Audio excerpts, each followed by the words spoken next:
Again, one of the issues is the stigma associated, as the Farleys can tell you, the stigma associated with living next to hazardous dumps. You all live next to one. Your property values have been hurt by what the EPA's found. And you all should know that. And it's one of the things we're going to talk about. Back to the Farley home. This is the text I got from Renee this week. And we tried to refinance our house, and they won't do it unless we have soil samples because of the park. This is crap, and we don't have the money to do the soil testing samples. I just wanted to tell you we're kind of bummed about it. She's much more tact. She has a lot more tact than I do.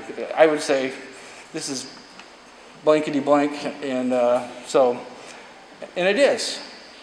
They bought a house. Their lifetime investment, which most of you do. That's my retirement fund, and it has no value. And they're the ones that are going to have to pay to prove that it does have value. And that's wrong.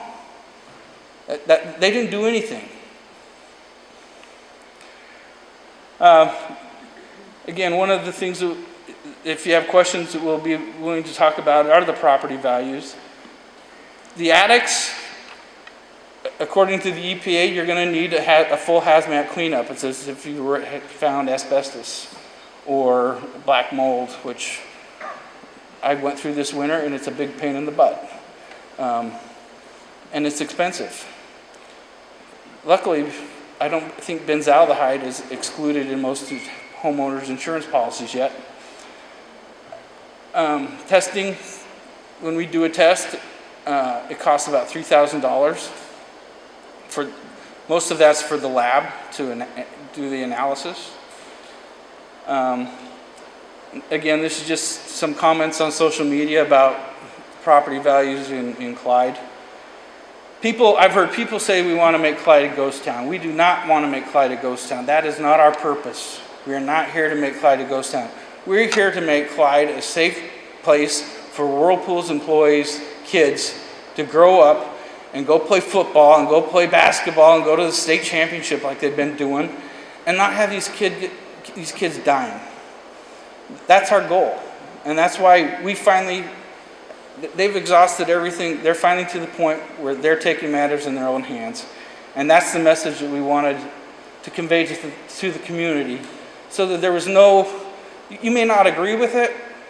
We're not asking you to agree with our method, but we wanted you to understand why we were doing it and why we're to this point, and that it is not our purpose to put Whirlpool out of business. We want Whirlpool to stay.